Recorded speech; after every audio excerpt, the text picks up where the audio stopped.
الحمد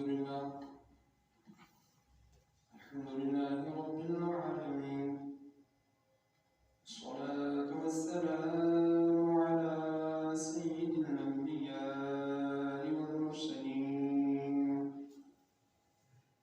وعلى آله وأصحابه وأهل بيته وأزواجه وذرياته أجمعين.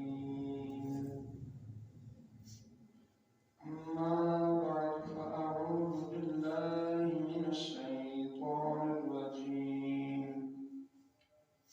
بسم الله الرحمن الرحيم.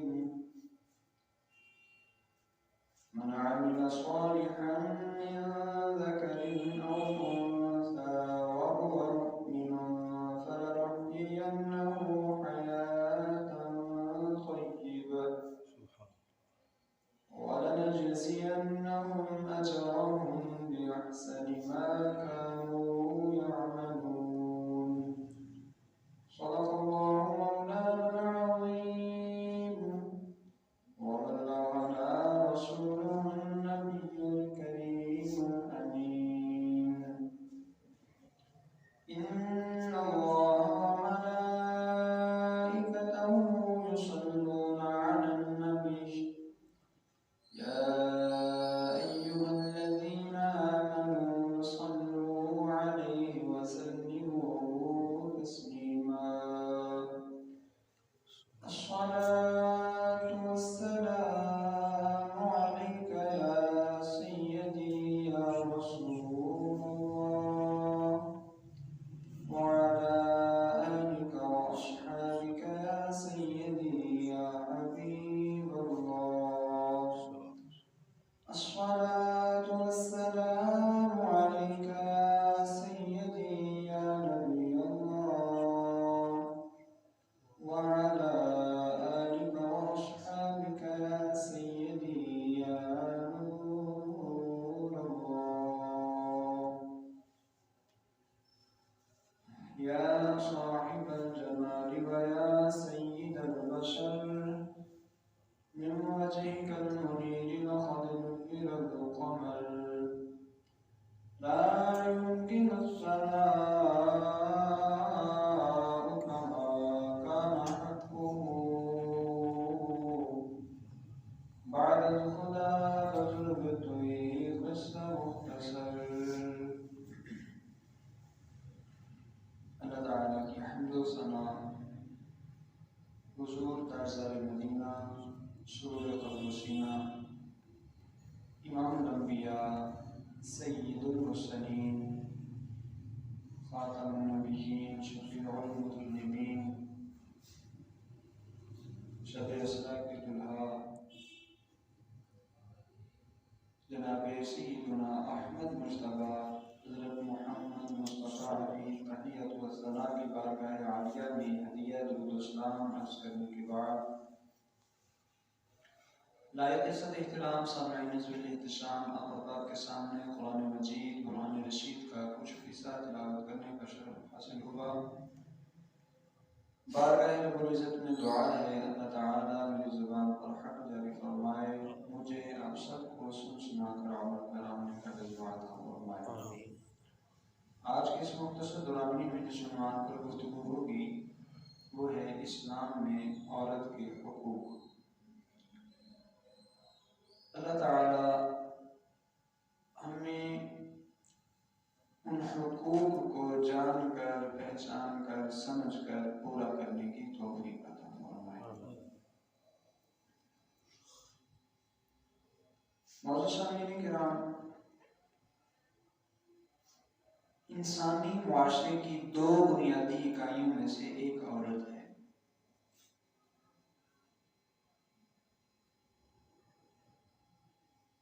جو اس معاشرے کا سمجھ لیں کہ نصف ہے۔ اگر مرد حضرات آتے ہیں تو ان کے مقابلے میں عورتیں بھی تقریباً آتی ہیں، اور اس انسانی معاشرے کے یہ دو فرد ایسے ہیں کہ ان کا باہمی تعلق جڑ جاتا ہے۔ ایک طرف اللہ تعالیٰ نے مردوں کے ذمے عورتوں کے کچھ حقوق لگائے اور دوسری طرف عورتوں کے ذمے مردوں کے کچھ حقوق۔ تو جو عورتوں کے حقوق ہیں مردوں پر وہ فرض مردوں کے فرائض کے طور پر، اور مردوں کے حقوق عورتوں کے لیے مردوں کے فرائض کے طور پر لازم ہوتے ہیں۔ خاص طور پر آج دور حاضر میں قطع نظر اسلامی تعلیمات کے پوری دنیا کے اندر 8 مارچ کو عورتوں کے حقوق کے حوالے سے منایا جاتا ہے، اور پھر اس میں اللہ تعالیٰ معاف فرمائے ایسی ایسی بےہودگیاں، ایسے ایسے بےہودہ جملے، ایسے ایسے بےہودہ مطالبات جو خود عورت ذات کے لیے ان دعویٰ کرنے والے مخصوص افراد کے لیے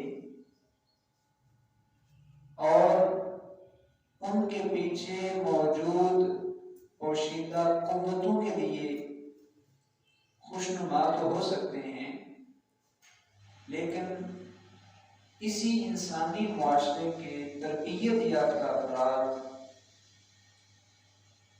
دین کی سوجھ بوجھ رکھنے والے افراد، شریعت اسلامیہ کو سمجھنے والے افراد، ان کے لیے کسی بھی طور پر وہ جملے، وہ مطالبات، وہ نعرے کسی بھی طور پر اخلاقی نہیں ہو سکتے، کسی بھی طور پر مہذب نہیں ہو سکتے، کسی بھی طور پر شرفاء کے لیے قابل قبول نہیں ہو سکتے۔ دراصل یہ مخصوص لابی، مخصوص گروہ، مخصوص قوتیں جو ان نعروں مطالبوں کی آڑ میں عورت کے مقام اور مرتبے کو، عورت کی عزت اور اس کے وقار کو محض حقوق کے نام پر روندنا چاہتے ہیں، انشاءاللہ یہ اپنی موت خود مر جائیں گے۔ حقیقت یہ ہے کہ یہ لوگ وہ مخصوص عورتوں کا ایک ٹولہ اور ان کے پیچھے چھپی ہوئی قوتیں اسلام میں جو عورت کے حقوق مقرر کیے گئے ہیں ان سے واقف ہی نہیں ہیں۔ اگر انہیں پتہ چل جائے کہ اسلام نے عورت کو کیا مقام اور مرتبہ دیا ہے، اس کے کس قدر حقوق مقرر کیے ہیں اور کس قدر اس کی عزت اور وقار کا خیال رکھا ہے، ایسے لوگ ایسے بےہودہ مطالبات کے ساتھ کبھی بھی سڑکوں پر نہ نکلیں۔ دیکھتے ہیں اسلام نے عورت کو کیا کیا حقوق دیے۔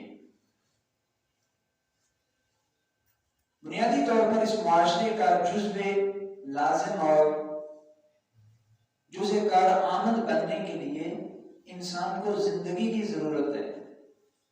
اگر کسی میں حیات اور زندگی کے آثار موجود ہیں، وہ اپنے لیے دوسروں کے لیے کچھ کر سکتا ہے، لیکن اگر زندگی ہی نہیں تو نہ اپنے لیے کچھ ہو سکتا ہے نہ دوسروں کے لیے۔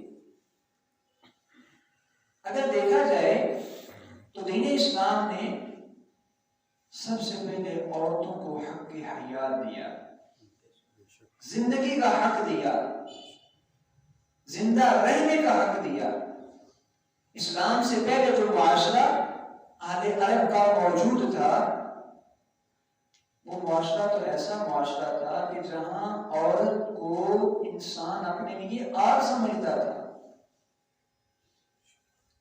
مجید برہان رشید کے اندر ان کی اس کیفیت، اس فطرت، اس عادت اور اس رویے کا یوں اظہار فرمایا گیا وَإِذَا بُشِّرَ أَحَدُهُم بِالْأُنثَىٰ ظَلَّ وَجْهُهُ مُسْوَدًّا وَهُوَ كَظِيمٌ، جب ان میں سے کسی کو بیٹی کی خوشخبری دی جاتی، کسی کو آ کر اطلاع دی جاتی کہ تمہارے گھر میں بیٹی پیدا ہوئی ہے، تو اس کا چہرہ سیاہ ہو جاتا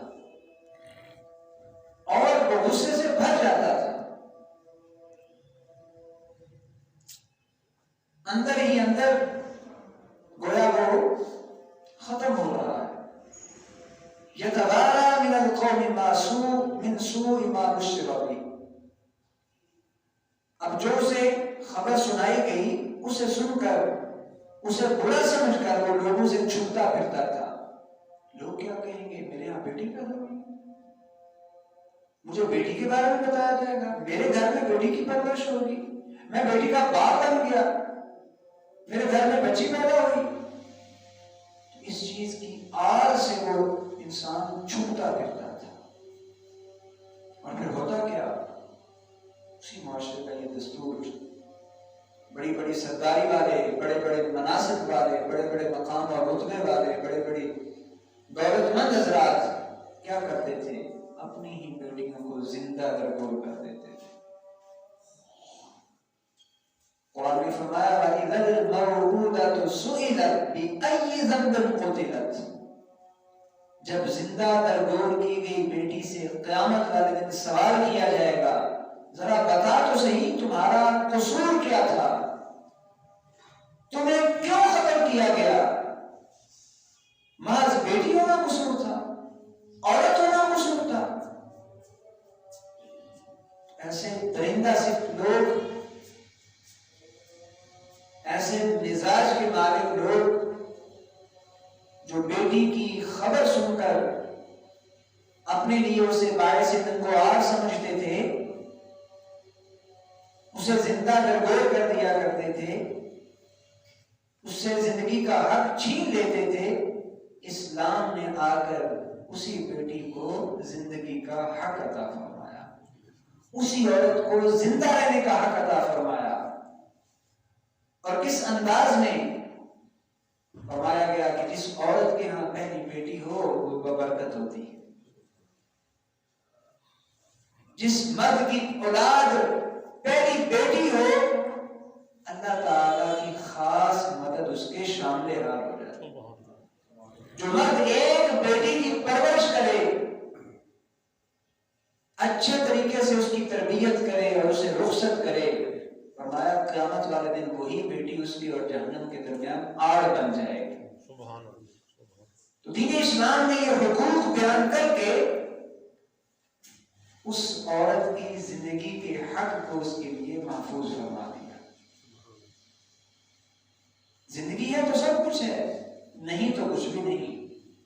اسلام نے عورت کو حق حیات دیا، اگرچہ دور حاضر کے اندر ایسے جہالات موجود ہیں، وہی عادات جو دور جاہلیت کی تھیں آج بھی اس سائنسی ترقی یافتہ معاشرے کے اندر موجود ہیں۔ جیسے بھی چند دن پہلے میاں والی کے اندر واقعہ پیش آیا، چند دن کی بچی کو باپ نے کئی گولیاں مار کر ناز اس لیے قتل کر دیا کہ میری پہلی اولاد بیٹی کیوں پیدا ہوئی۔ استغفر اللہ۔ اللہ تعالیٰ ایسے سفاک لوگوں کو دین اسلام کی حقیقت سمجھنے کی توفیق عطا فرمائے۔ تو اسلام نے عورت کو حق حیات دیا، زندہ رہنے کا حق دیا، جس حق کو استعمال کر کے وہ دیگر امور انجام دے سکتی ہے۔ حق حیات کے بعد دوسرا بڑا حق وہ ہے تعلیم و تعلم کا، سیکھنے سکھانے کا، تربیت پانا، تربیت دینا۔ حضور نبی کریم رحیم صلی اللہ علیہ وسلم کا ارشاد گرامی ہے، فرمایا من سلک طریقا یطلب فیہ یلتمس فیہ علما سہل اللہ لہ بہ طریقا الی الجنہ، جو شخص کسی علم کے راستے پر چل پڑتا ہے، تحصیل علم کے لیے گھر بار چھوڑ کر نکل پڑتا ہے، اللہ تعالیٰ اس کے لیے جنت کے راستے کو آسان فرما دیتا ہے۔ وَمَا اجْتَمَعَ قَوْمٌ فِي بَيْتٍ مِّن بُيُوتِ اللَّهِ يَتْلُونَ كِتَابَ اللَّهِ وَيَتَدَارَسُونَهُ بَيْنَهُمْ إِلَّا نَزَلَتْ عَلَيْهِمُ السَّكِينَةُ وَغَشِيَتْهُمُ الرَّحْمَةُ وَحَفَّتْهُمُ الْمَلَائِكَةُ وَذَكَرَهُمُ اللَّهُ فِي مَنْ عِندَهُ أَوْ كَمَا قَالَ۔ اپنے ارشاد فرمایا کسی گھر کے اندر کچھ لوگ جمع ہو کر اللہ کی کتاب قرآن مجید کی تلاوت کریں، اسے آپس میں پڑھے پڑھائیں، اس کے احکامات کو سمجھے سمجھائیں، حلال کو جانیں، حرام کو جانیں، اور وہاں درس و تدریس، تعلیم و تعلم کا یہ سلسلہ موجود ہو، فرمایا ایسے لوگوں کو اللہ تعالیٰ کی طرف سے سکون گھیر لیتا ہے، ان پر اللہ تعالیٰ سکون نازل فرماتا ہے، اللہ تعالیٰ کی رحمت کی آڑ میں وہ آ جاتے ہیں اور فرشتے ان پر اپنے پروں کا سایہ کرتے ہیں۔ اور اللہ تعالیٰ کہ ہاں جو مخلوق موجود ہے یعنی فرشتے، اللہ تعالیٰ ایسے لوگوں کا ذکر ان کے سامنے فرماتا ہے کہ یہ میرے بندے ہیں، یہ میری بندیاں ہیں جو میری کتاب کے احکام کو سیکھ رہے ہیں، سمجھ رہے ہیں، حلال حرام کو جان رہے ہیں۔ اب اس حدیث پاک کے اندر کوئی قید نہیں لگائی گئی کہ علم حاصل کرنا صرف مرد کا حق ہے، عورت کا نہیں ہے۔ اس حدیث پاک میں کوئی قید نہیں لگائی گئی کہ عورتیں گھروں میں بیٹھی رہیں اور عورتیں صرف گھر کے کام کاج ہی کریں، امور دینیہ کو، امور تربیہ کو مت سیکھیں، نہیں، مطلقاً فرمایا گیا من صدقہ، چاہے وہ مرد ہے چاہے عورت ہے، دین اسلام کے مسائل، احکامات، فرائض، واجبات کو سیکھنے کے لیے اگر وہ کچھ سفر کریں گے تو وہ جنت کے راستے پر ہیں۔ تو علماء نے فرمایا یہاں مطلقاً مرد و زن دونوں کو یہ حق دیا گیا اور دونوں کی یہاں فضیلت ہے۔ اسلام نے عورت کو حق تعلم دیا، علم حاصل کرنے کا حق عطا فرمایا، وہ سیکھ سکتی ہے، وہ جان سکتی ہے، وہ تربیت حاصل کر سکتی ہے، اس سے متعلق جتنے بھی فرائض واجبات ضروری علوم ہیں ان کا علم حاصل کر سکتی ہے۔ مزید کچھ قیودات ہیں جن کا میں آگے جا کے ذکر کروں گا۔ تو یہاں آپ دیکھیں کہ اسلام نے عورت کو پابند نہیں کیا کہ اس نے صرف گھر کے کام کرنے ہیں، اسلام نے اسے علم حاصل کرنے کا حق عطا فرمایا ہے۔ اب اس دور میں کس حق کا مطالبہ کیا جا رہا ہے؟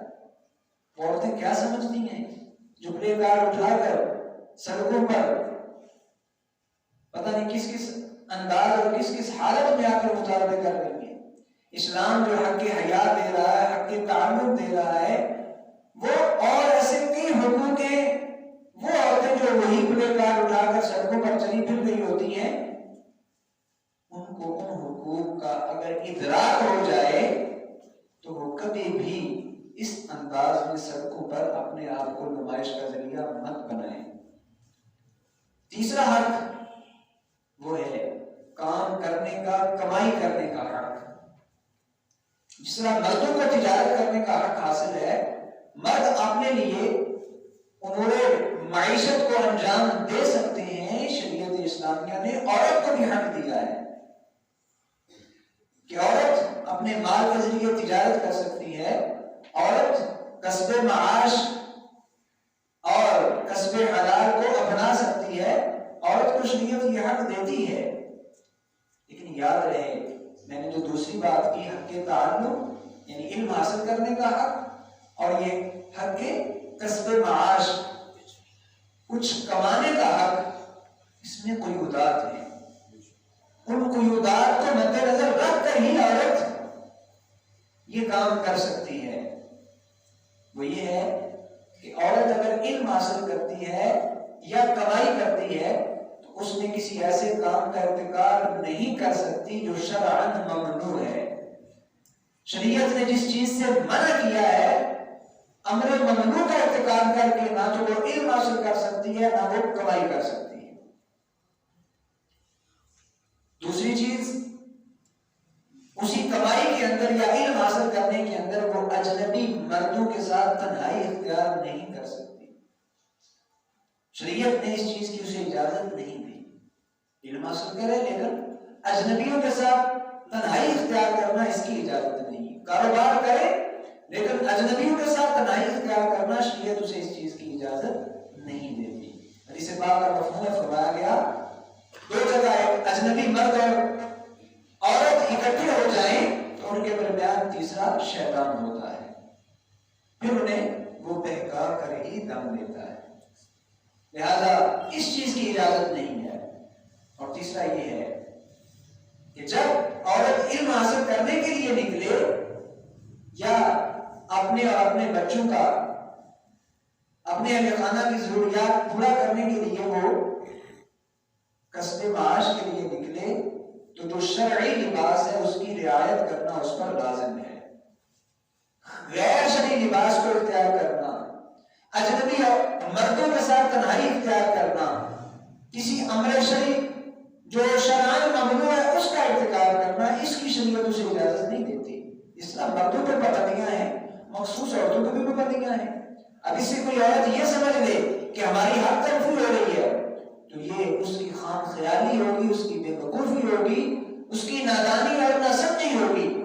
شریعت نے اگر کچھ حدیں قائم کی ہیں، اس حکیم جو سب سے بڑا حکمت والا ہے اس نے کچھ حدود مقرر فرمائی ہیں تو وہ انسانی معاشرے کی ان دو اکائیوں یعنی مرد اور عورت کی بہتری کے لیے کی ہے۔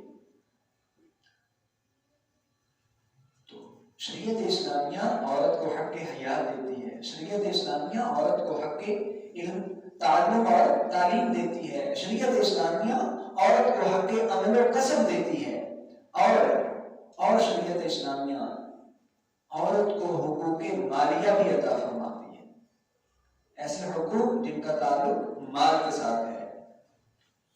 بچے کی پیدائش ہو، پیدائش سے لے کے بالغ ہونے تک اور پھر شادی کی عمر کو پہنچ جانے تک، نکاح ہونے کے مرحلے تک شریعت اسلامیہ نے اس عورت کے باپ کے ذمے یہ چیز لازم کی ہے کہ وہ اس کے نانا نفقہ کا بندوبست کرے گا، اس کے لباس کا، اس کے کھانے پینے کا، اس کی ضروریات کی تکمیل کا باپ ذمہ دار ہے۔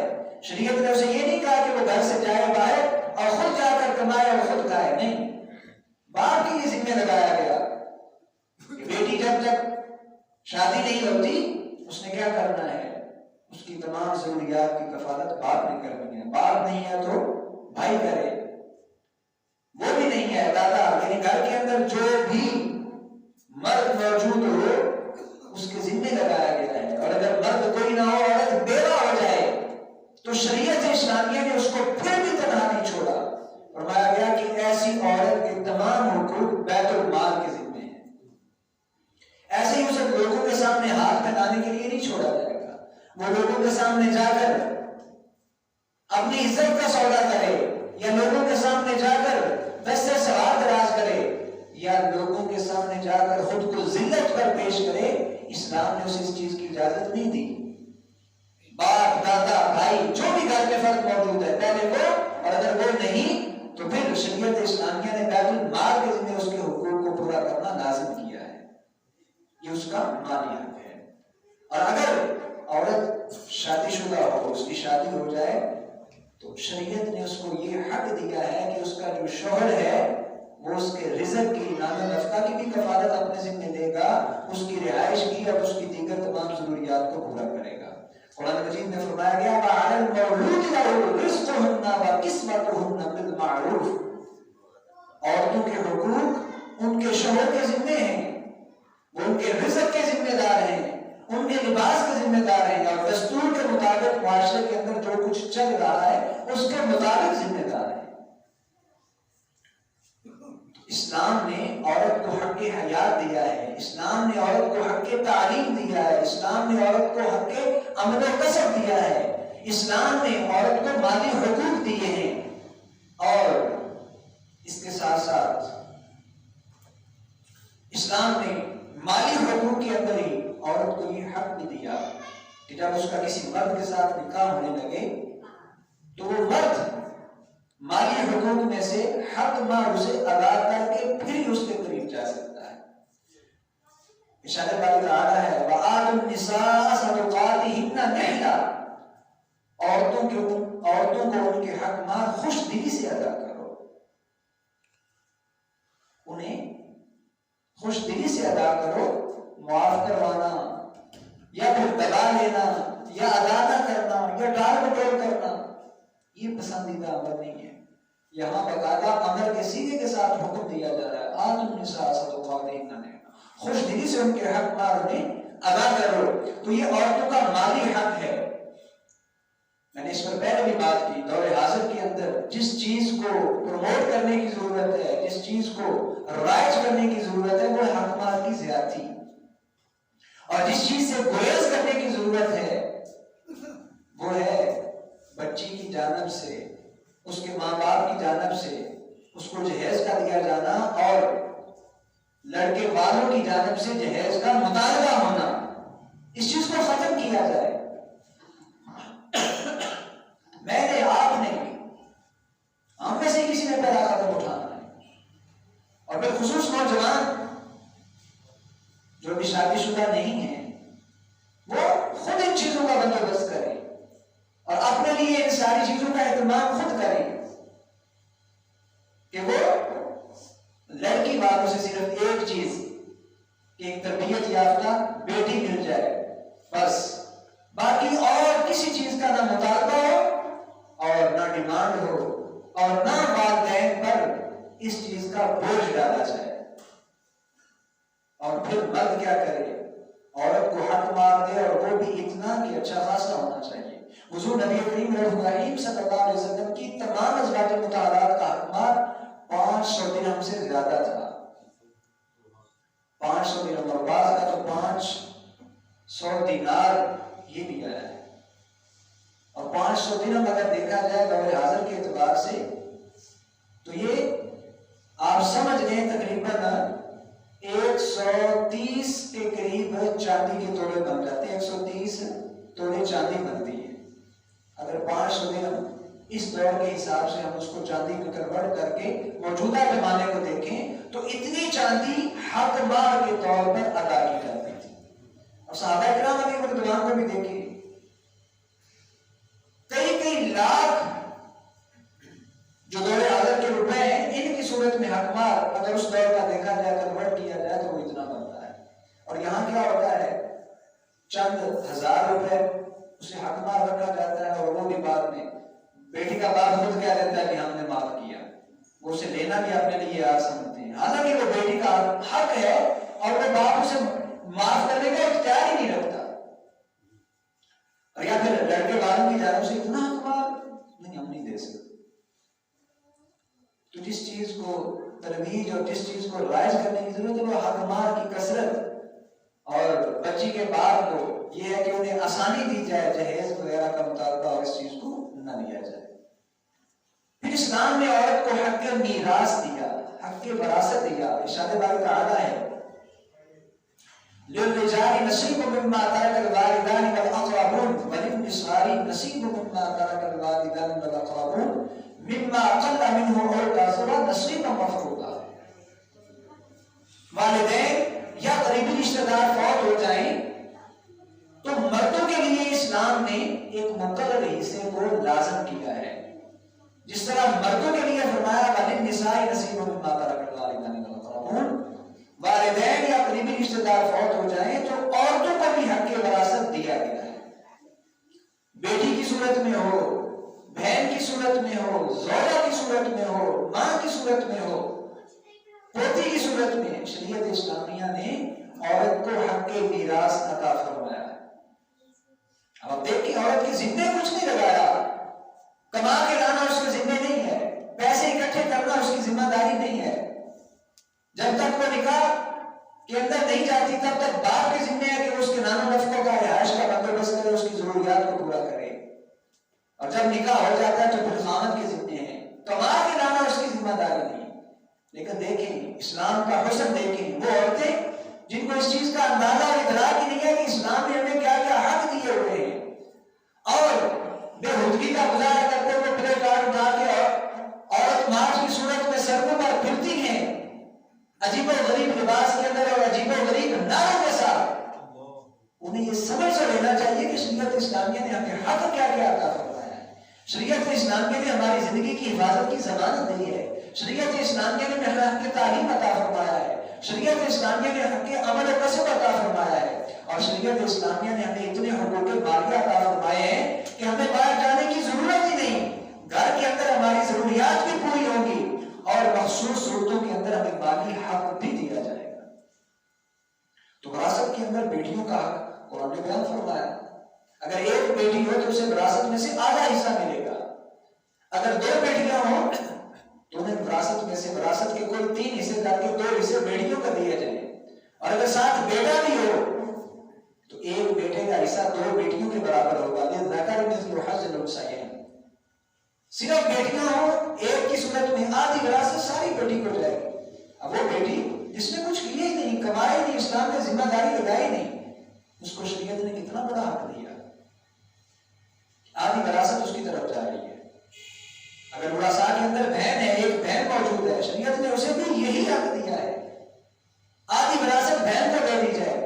2 بہنیں ہوں تو 2/3 حصہ اسے دے دیا جائے گا دونوں کو.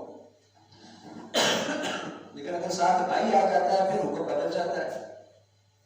تو مخصوص صورتوں کے اندر شریعت اسلامیہ نے بیٹیوں کے، بہنوں کے، پوتیوں کے، ماں کے اور زوجہ کے مالی حقوق کو مقرر فرمایا ہے.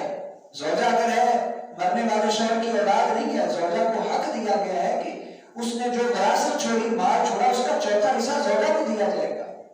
اس نے کیا کیا؟ گھر کے اندر بیٹھ کر بچوں کی پرورش کی، نہیں بچے تھے، صرف خاوند کی خدمت کرتی رہی اور اس کا نام نفقہ بھی خاوند کے ذمہ تھا.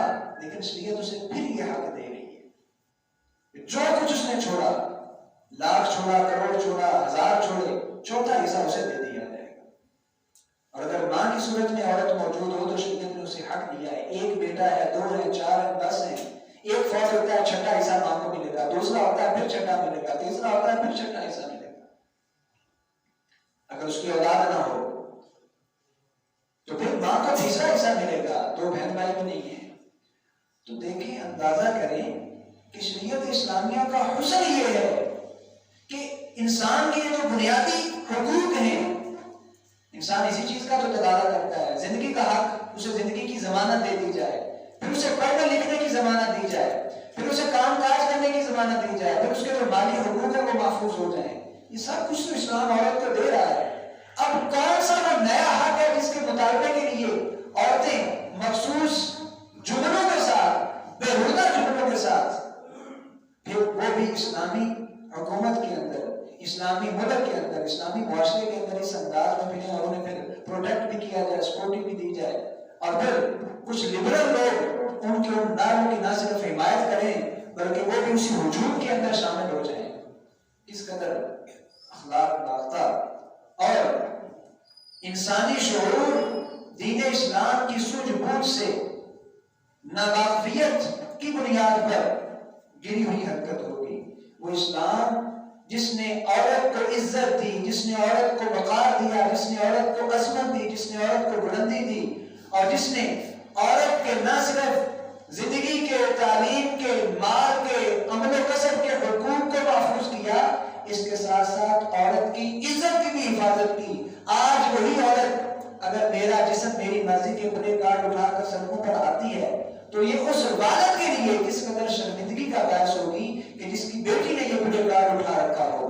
وہ شریعت اسلامیہ جس نے اس عورت کی عزت کو اس انداز میں محفوظ کیا کہ اگر کوئی مرد کسی عورت کے بارے میں صرف اتنا کہہ دے کہ اس عورت نے زنا کیا ہے، اس عورت نے اپنی عزت کو پامال کیا ہے، اور اس کے اس الزام پر کوئی گواہ نہیں ہے، شریعت اسلامیہ نے یہ جو زنا کی شہادت کی حد مقرر کی ہے اس کے پاس موجود نہیں ہے، تو کس قدر اس کی عزت کو محفوظ کیا. فرمایا وَالَّذِينَ يَرْمُونَ الْمُحْصَنَاتِ ثُمَّ لَمْ يَأْتُوا بِأَرْبَعَةِ شُهَدَاءَ فَاجْلِدُوهُمْ نہ چلتا. وَلَا تَقْبَلُوا لَهُمْ شَهَادَةً أَبَدًا.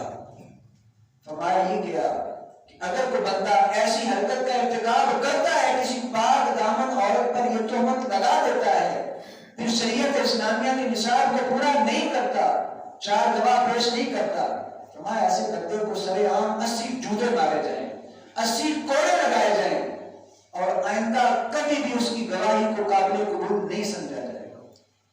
اندازہ کریں شریعت اسلامیہ نے عورت کی عزت، عورت کے مقام، عورت کے وقار کو کس انداز میں محفوظ بنایا ہے کہ کوئی ایسے اٹھ کر کھڑا ہو کر اس کے بارے میں ایسی غلط بات نہ کہہ دے، الزام تراشی نہ کر دے، بہتان نہ باندھ دے. اگر کچھ دیکھے تو شریعت نے یہ کہا ہے فوری طور پر 4 گواہ اس کے اوپر پیش بھی کرے، اور وہ گواہ بڑی سخت شرائط کے ساتھ وہ اس چیز کی قاضی کے سامنے گواہی دے، پھر جا کر وہ بری ذمہ ہوگا، اور اس مرد اور عورت پر جنہوں نے اس فعل کا ارتکاب کیا حد جاری ہوگی. نہیں تو ایسے ہی کوئی بک دے گا تو شریعت کا یہ اصول اور شریعت نے یہ ضابطہ اور قاعدہ دیا ہے کہ اس پر حد قذف جاری ہوگی. ایسا شخص جھوٹا ہے، کذاب ہے، اور ایسے شخص کی سزا یہ ہے کہ اسے 80 کوڑے لگائے جائیں، اور دوسری سزا یہ ہے کہ کبھی بھی وہ گواہی کے قابل نہیں رہے گا. اب عورتیں کن حقوق کی بات کر رہی ہیں؟ وہ کیا چاہتی ہیں؟ کیسے حقوق کا مطالبہ کر رہی ہیں؟ زندگی کا حق بھی دے رہا ہے اسلام، تعلیم کا بھی دے رہا ہے، عمل و کسب کا بھی دے رہا ہے، حقوق مالیہ کا بھی دے رہا ہے، عزت کی حفاظت بھی کر رہا ہے. اور ان کے لیے خاص حکم کیا فرمایا؟ وَقَرْنَ فِي بُيُوتِكُنَّ وَلَا تَبَرَّجْنَ تَبَرُّجَ الْجَاهِلِيَّةِ الْأُولَىٰ. اے عورتوں تمہارا کام کیا ہے؟ اسلام نے یہ حقوق کی ایک لمبی فہرست تمہارے سامنے رکھی ہے. تمہارے حق مردوں کی طرح تم نے تقسیم کر دیے، مردوں کی ذمہ داریاں لگا دی، ڈیوٹیاں لگا دی، اور تمہارے مالی حقوق کے ساتھ ساتھ عزت کے حقوق کی بھی حفاظت کر دی. تمہاری ذمہ داری کیا ہے؟ قرن فی بیوتکن، تم نے اپنے گھروں میں بیٹھنا ہے. ولا تبرجن تبرج الجاہلیۃ الاولیٰ، اور جو پہلی جاہلیت ہے اس کا مظاہرہ نہیں کرنا. اس میں جس طرح عورتیں بن سنور کر لوگوں کو اپنی طرف مائل کرتے ہوئے آتی تھی، تم نے یہ کام نہیں کرنا. دراصل یہ جو سڑکوں پر پھر رہی ہیں اور ایسے مارچ کر رہی ہیں، یہ اسی چیز کا تقاضا کر رہی ہیں، اور ان کے پیچھے کار فرما پوشیدہ قوتیں بھی یہی چاہتی ہیں کہ تمام معاشروں کے اندر بے حیائی کا بازار گرم ہو، تمام معاشروں کے اندر عورت کی عزت کو بحال کر دیا جائے، اور تمام معاشروں کے اندر عورت کو ایک کھلونا بنا دیا جائے. اسلام ایسا نہیں چاہتا. اسلام نے تو ان کی زندگی کی بھی حفاظت کی ہے، تعلیم کی بھی حفاظت کی ہے، اور ان کو وہ حقوق دیے ہیں جن کا انہیں اندازہ بھی نہیں ہے. اور پھر اس کے بعد دیکھیں اس کی زندگی کے اندر یہ سارے حق اسے ملے، اور اگر فوت ہوتی ہے تو اسلام نے اس وقت بھی اسے ایسے ہی نہیں چھوڑا. ہمارے جو اس کے قریبی رشتے دار ہیں، باپ موجود ہے، بیٹا موجود ہے، بھائی موجود ہے، دادا موجود ہے، اس کی یہ ذمہ داری ہے کہ اس کے کفن دفن کا بندوبست کرے، عزت احترام کے ساتھ، پردے کے ساتھ اسے قبرستان تک لے کے جائے اور اس کے دفن کا بندوبست کرے. وہاں بھی اسلام نے اسے ایسے ہی نہیں چھوڑا. تو اسلام عورت کو یہ سارے حقوق عطا فرماتا ہے. اسلام عورت کو عزت اور وقار کی زندگی جینے کا درس دیتا ہے. اور پھر اسلام نے تو انسان کی اس معاشرت کی جو بنیاد ہے وہیں سے ان کی برابری کا حکم جاری فرما دیا. فرمایا یا ایھا الناس اتقوا ربکم الذی خلقکم من نفس واحدہ وخلق منها زوجها وبث منہما رجالا کثیرا ونساء. اے لوگوں اپنے اس رب سے ڈرو جس نے تمہیں ایک جان سے پیدا کیا اور اسی سے ان کی بیوی کو بھی پیدا کیا اور پھر ان دونوں سے کثیر مرد اور کثیر عورتیں پیدا دی. اب اسلام کا اس انداز میں مرد اور زن کا اکٹھا ذکر کرنا یہ اس بات کی طرف اشارہ کر رہا ہے کہ انسانی معاشرت کی یہ 2 بنیادی اکائیاں مرد اور عورت ایک دوسرے کے لیے لازم و ملزوم ہیں، اور پھر ان کے باہمی حقوق بھی ہیں، باہمی فرائض بھی ہیں. اگر ایک طرف ایک اپنے حقوق سے دستبردار ہوتا ہے، فرائض سے دستبردار ہوتا ہے، تو دوسرے کی زندگی عجیرت بن جائے گی، دوسرے کی زندگی اس کے لیے گزارنا مشکل ہو جائے گا. لہذا اسلام دونوں فریقوں کو